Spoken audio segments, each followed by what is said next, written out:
तो गांव में बड़ी सुंदर सुंदर व्यंजनों की खुशबू आ रही थी। भगवान घर में जाकर के देखा तो भगवान ने क्या देखा कि सभी के घर में मिष्ठान पकवान सब बन रहे हैं। भगवान ने अपने पिताजी से पूछा, बताओ पिताजी ये जो मिष्ठानों की सुगंध आ रही है ये आखिर सुगंध है किस चीज की और क्यों ऐसा बनाया जा रहा है, क्यों त्योहार मनाया जा रहा है।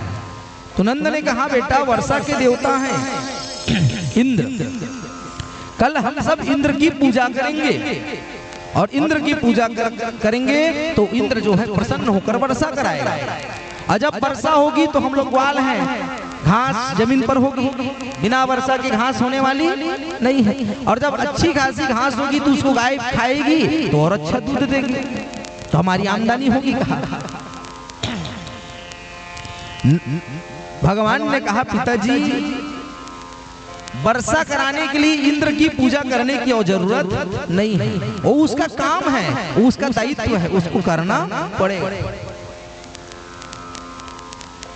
तो भगवान ने कहा, आज से हम इंद्र की पूजा नहीं करेंगे। तो किसकी पूजा करेंगे? तो गोवर्धन पर्वत की पूजा करेंगे। तो भगवान ने कहा, हमारी गाय कहाँ जाती है चरने के लिए? तो गोवर्धन पर्वत में जाती है। और गोवर्धन पर्वत जाती है ना तो गोवर्धन पर्वत से ही चारा मिलता है। हम ग्वाल हैं, खेती तो करते हैं, गाय पालन करते हैं, तो गाय को चारा देने के लिए गोवर्धन पर्वत काफी है। तो गोवर्धन पर्वत की ही हम क्या करेंगे? पूजा करेंगे। तो नंद ने गांव में कहा कि मेरा बेटा कृष्ण कह रहा है अब इंद्र की पूजा नहीं करनी है, किसकी पूजा करनी है? गोवर्धन पर्वत की पूजा करनी है। तो भगवान ने के बात को मान करके सारे ग्रामवासियों ने क्या किया? गोवर्धन पर्वत की पूजा की। और हम सब भी साल में एक दिन गोवर्धन पर्वत की पूजा करते हैं। घर में गाय का अन्नकूट गोवर्धन बनाते हैं और किसकी पूजा करते हैं? गोवर्धन की पूजा करते हैं। गोवर्धन की पूजा हुई इस कार्तिक के महीना परवा के दिन, शुक्ल पक्ष एकम, जिला हमन दिवाली की था। छत्तीसगढ़ के सबसे बड़े त्योहार दिवाली, बाकी दुनिया भर लक्ष्मी पूजा बड़े त्योहार नहीं थे, लेकिन छत्तीसगढ़ी हमन काला के थे, हमन दिवाली बड़े त्योहार के थे। दिवाली आने गोवर्धन पूजा, लक्ष्मी पूजा बल्कि वो लक्ष्मी पूजा बल्कि कर वो, लेकिन हमारे बड़े त्योहार कहाँ होते? तो दिवाली दिन हम बड़े त्योहार क्या कर लिए? छत्तीसगढ़िया के लिए। और बाकी राज्य मन भर तो लक्ष्मी पूजा बड़े त्योहार, और हमारे लिए दिवाली बड़े त्योहार है। तो आइए सभी गोवर्धन पर्वत की पूजा करते हैं। गोवर्धन बनाए हैं भाई, तो 56 भोग रखेंगे। 56 भोग गोवर्धन भगवान, गोवर्धन पर्वत में 56 भोग का प्रसाद चढ़ाया। 56 भोग केवल भगवान नारायण को ही चढ़ाना चाहिए। संत कहते हैं, अब आजकल फैशन बन गए है, भगवान शंकर 56 भोग, दुर्गा जी बैठा, दुर्गा जी की समय आते थे दुर्गा जी को 56 भोग, गणेश जी को 56 भोग, लेकिन 56 भोग के अधिकारी केवल भगवान नारायण है। 56 भोग अन्य को नहीं लगाना चाहिए। अरे 57 कर लो, ज्यादा हुआ तो 58, 59, 60, 65, 70, जितनी आपकी क्षमता है उतने भोग को बढ़ाइए, लेकिन 56 का आंकड़ा केवल भगवान नारायण को ही सूट करता है। भगवान नारायण कहे तो नारायण, कृष्ण, भगवान राम और भगवान विष्णु के 24 अवतार में जितने अवतार हैं है ना, सारे अवतार में 56 भोग लगाना चाहिए, केवल भगवान नारायण। तो 56 गोवर्धन पर्वत को रखो भाई। तो गोवर्धन पर्वत की पूजा किए, और जैसे गोवर्धन पर्वत का पूजा हुआ, इंद्र ने जैसे देखा कि मेरा पूजा छोड़कर किसका पूजा हो रहा है? गोवर्धन का पूजा हुआ, तो इंद्र क्रोधित हुआ और क्रोधित होकर इतना वर्षा कराने लगा, सप्तधार मूसलाधार वर्षा, घुमर घुमर के गर्जना होने लगी, और 7 दिन मूसलाधार वर्षा जो है गोकुल में प्रारंभ हो जाती है। गोवर्धन पर्वत की पूजा से इंद्र बौखलाया और इतना वर्षा किया, इतना वर्षा किया कि कुछ ही घंटों में गोकुल की नगरी डूबने लगती है। सारे गांव वाले नंद जी को दुहाई देने लगे कि तोर बात माने, और गोवर्धन की पूजा किए। आज देखो क्या हो रहा है, इंद्र बड़ा क्रोधी देवता है, आज हमने उसकी पूजा नहीं की, आज हमारे गांव को इंद्र जो है डुबा देगा। तो आइए गोवर्धन की पूजा करते हैं श्री गोवर्धन महाराज। आज एक बड़ा विचित्र समय है, अधिक दिन इतने दिन तक समय में बैठ रहे थे, अब आज कथा ज्यादा है तो थोड़ा लेट हो गया है ना। और समस्या ये है कि कथा से ज्यादा आज रस ज्यादा है, यानी संगीत ज्यादा है।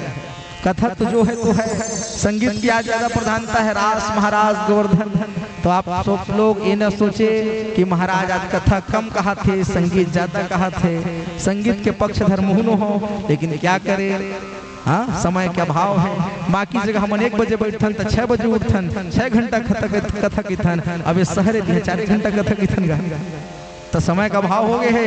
ठीक है, तो आप सब समझेंगे थोड़ा परिस्थिति को। ठीक, हरि बोल। श्री गोवर्धन महाराज, महाराज तेरे माथे निकट विराज रहे। श्री गोवर्धन महाराज, महाराज तेरे माथे मुकुट विराज रहे। श्री गोवर्धन महाराज, महाराज तेरे माथे मुकुट विराज रहे। तेरे माथे मुकुट विराज रहे, तेरे माथे मुकुट विराज रहे, तेरे माथे मुकुट विराज रहे, तेरे माथे मुकुट विराज रहे। श्री गोवर्धन महाराज तेरे माथे मुकुट विराज रहे। श्री गोवर्धन महाराज तेरे माथे मुकुट विराज रहे।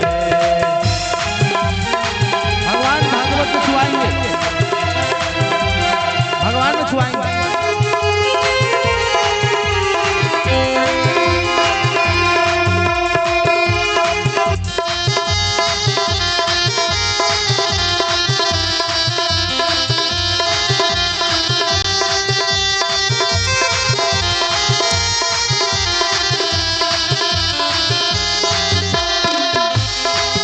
तो पे पान चढ़े तो पे फूल चढ़े, तो पे पान चढ़े तो पे फूल चढ़े, तो पे पान चढ़े तो पे फूल चढ़े, तो पे चढ़े तो पे चढ़े तो पे चढ़े दूध की धार। महाराज तेरे माथे मुकुट विराज रहे। श्री गोवर्धन महाराज, महाराज तेरे माथे मुकुट विराज रहे।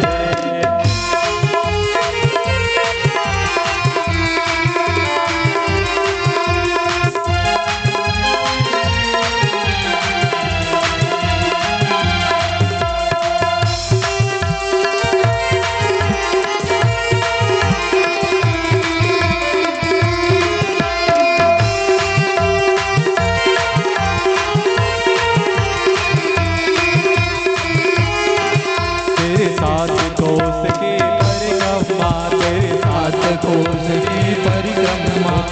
7 कोस की परिक्रमा, तेरे 7 कोस की परिक्रमा। चकलेश्वर चकलेश्वर चकलेश्वर है विश्राम। महाराज तेरे माथे मुकुट विराज। श्री गोवर्धन महाराज, महाराज तेरे माथे मुकुट विराज रहे। तेरे गले में कंठा साज रहे, तेरे गले में कंठा साज रहे हो, तेरे गले में कंठा साज रहे। तेरे ठोड़ी पे, तेरी ठोड़ी पे, ओ तेरी ठोड़ी पे हीरा लाल। महाराज तेरे माथे मुकुट विराज रहे। श्री गोवर्धन महाराज, महाराज तेरे माथे मुकुट विराज रहे।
गोवर्धन भगवान की जय हो। तो गोवर्धन का पूजा करने के कारण आज गोकुल डूबने लग गया। तो सारे गांव के लोग कहे कृष्ण आपके बात को मानकर हमने इंद्र की पूजा छोड़ी और गोवर्धन की पूजा किया। तो देखो अब इंद्र वर्षा कर रहा है, हाँ घूमर घूमर की गर्जना हो रही है, अब इससे हमें कौन बचाएगा। तो भगवान कहते हैं भैया जिसकी पूजा किए ना उसी की शरण में जाना हो। सारे गांव वालों को ले आकर के भगवान जी आज गोवर्धन के पास आते हैं और गोवर्धन पर्वत को भगवान अपनी अंगुष्ठ यानी छोटी उंगली से भगवान जो है गोवर्धन पर्वत को धारण करते हैं, इसलिए भगवान का नाम गोवर्धन हो जाता है। बोलो गोवर्धन भगवान की। भगवान जो जो लीला किए वैसे वैसे भगवान का नाम होता चला गया। आज गोवर्धन पर्वत की पूजा भगवान ने छुड़ाई, गोवर्धन पर्वत की पूजा कराई और इंद्र का पूजा को छुड़ा दिया।